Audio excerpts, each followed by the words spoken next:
Good morning, friends. Today we start our new topic miscellaneous in the subject of EDAM. ठीक है। आज हम लोग बात करेंगे human relations and performance in organisation. हमारे रिलेशंस कैसा होना चाहिए एक बॉस के साथ, एक सुपरवाइजर के साथ, ठीक है, एक पीर के साथ। तो एक अगर इंडस्ट्री में अगर हम काम करवा रहे हैं या काम कर रहे हैं तो रिलेशंस सबसे बड़ा मेन फैक्टर होता है। अगर प्रॉपर रिलेशंस है तो हम क्या कर सकते हैं, प्रॉपर वर्क कर सकते हैं, प्रॉपर करवा सकते हैं काम किसी से, और हम अपने कंपनी को क्या ग्रो कर सकते हैं। ठीक है।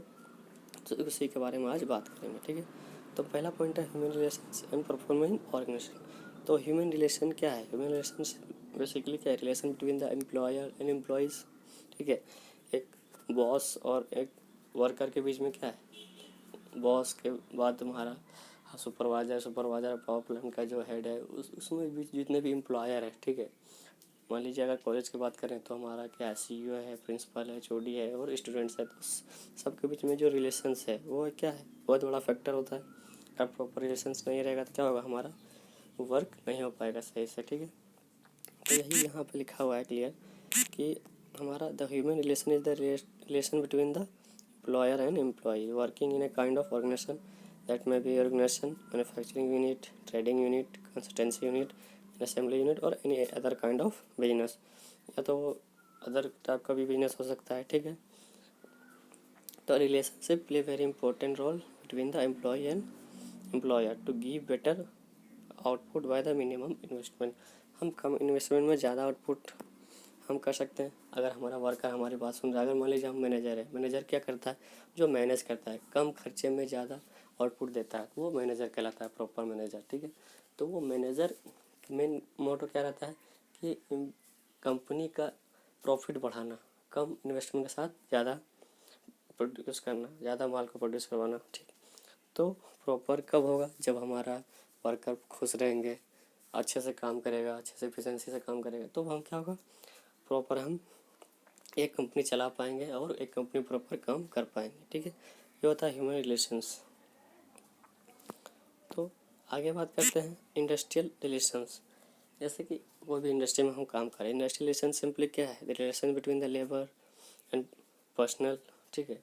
हम पर्सनली लेबर से किस तरह बात करते हैं। मान लीजिए हम अब एक सुपरवाइज़र रखें, सुपरवाइज़र को हम गाली दे के बात करें, तुम काम नहीं करवाता, ये नहीं करवाता, हम कभी कभी डांटना ही पड़ेगा, कभी कभी उसको पोलाइटली भी बोलना पड़ेगा, ठीक है तुम अच्छा काम कर रहा है, अच्छे से और समझाओ।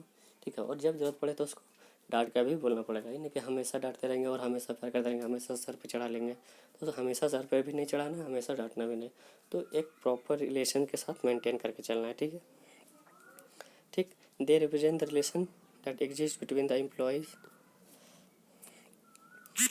Employees and industrial undertaking. जो हम इंडस्ट्री का अंडरटेकिंग है उसके अंदर जो रिलेशन है एम्प्लॉयज़ का, एम्प्लॉयर का, तो वो बताती है। ठीक है। ताकि हमारा क्या इंडस्ट्री प्रोग्रेस कर सके, ज़्यादा लंबे समय तक टिक सके। ठीक है। तो ये इंडस्ट्रियल का रिलेशन होना बहुत ज़रूरी है, एक एम्प्लॉयर के लिए, एक एम्प्लॉय के लिए। ठीक है। आगे बात करते हैं इंडस्ट्रियल डिस्प्यूट्स। इंडस्ट्रियल डिस्प्यूट्स क्या होता है? Basically it is a strike. यह क्या है? एक स्ट्राइक है।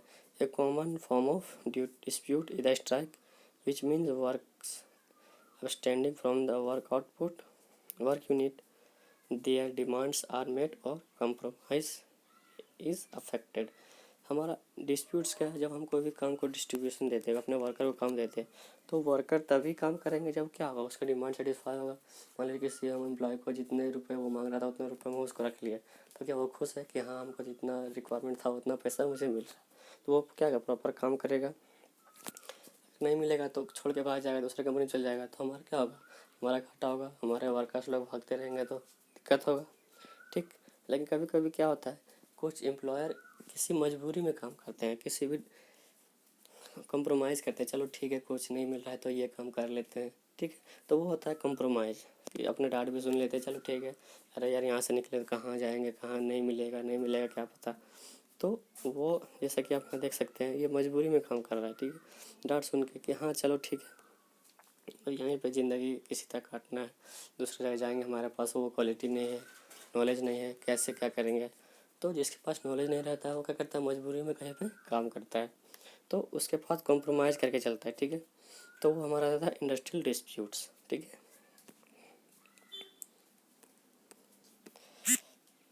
आगे हमारा है relation with subordinates, peers and superiors. हमारा जितना भी रिलेशंस है, जैसे मान लीजिए हमारा जो प्रिंसिपल के साथ कैसा होना चाहिए, जोड़ी के साथ कैसा होना चाहिए, एक टीचर्स के साथ कैसा होना चाहिए, हमारा क्लास मॉनिटर के साथ कैसा होना चाहिए, तो वो बहुत सारे स्टेज, तो हम सबके साथ क्या प्रॉपर मैनेज करके चलना चाहिए। The function of organisation that depend on the working relations of the subordinates and peers. Subordinates का मतलब है जो सबको कोऑर्डिनेट करता है। मान लीजिए कि प्लांट हेड किसको कंट्रोल करता है, सुपरवाइजर को। सुपरवाइजर किसको कंट्रोल करता है, अपने जैसे क्लास का मॉनिटर होता है उस टाइप का हमारा क्या होता है, सुपरवाइजर के बाद भी हमारा एक वर्कर का एक हेड होता है, वर्कर हेड, ठीक है। तो वो किसको कंट्रोल करता है, अपने वर्कर को, ठीक है। तो उसी तरह हमारा क्या है, सबऑर्डिनेट पीयर एंड सुपीरियर्स, ये सब क्या है, स्टेज है जो सबको कंट्रोल करता है, प्रॉपर वर्क करवाता है, ठीक। तो इसके बीच में अगर रिलेशन अच्छा रहेगा तो अगर प्रॉपर हमारा काम हो पाएगा। The organisation work with the coordination of just like a captain in a team. अगर हम एक कैप्टन की बात करें, वो होगा क्या, आर्मी में काम करता है, उसके ऊपर कमांडर हेड कमांडर रहती है। तो कैप्टन क्या करता है, अपने सोल्जर्स को इंस्ट्रक्शन देता है, हाँ ऐसे करना ऐसे करना। वो क्या, सभी सोल्जर उसके प्रॉपर बात सुनते हैं, प्रॉपर रिलेशन के साथ रहते हैं, तभी क्या है वो प्रॉपर एक कोई भी, अगर मान लीजिए कोई इनकेस कोई घटना हो गया, कोई स्ट्राइक करना हो, तो प्रॉपर उस चीज़ को उस कम्प्लीटली सक्सेसफुली कर पाता है, ठीक है। तो अगर प्रॉपर रिलेशंस नहीं रहेगा, मैनेजमेंट सही नहीं रहेगा, तो क्या होगा, वो काम नहीं हो पाएगा, ठीक। All employees of the team by having good coordination, सभी पास गुड कोऑर्डिनेशन रहना चाहिए। Due to subordinates coordination gives better result in less time. अगर सब समझदार रहेंगे, सभी लोग हाँ चलो ठीक है भाई, बॉस का बात सुनना चाहिए, सब अच्छे से रिलेशन बना कर रखेंगे, क्या होगा, बड़े से बड़े हार्ड से हार्ड काम को क्या करेंगे, लेस टाइम में हम लोग कर सकते हैं।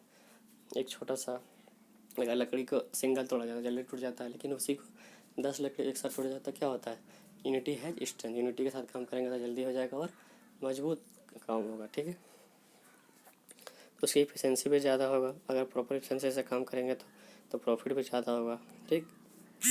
आज के लिए इतना ही फ्रेंड्स, कल मैं और लेके आऊँगा, ठीक है।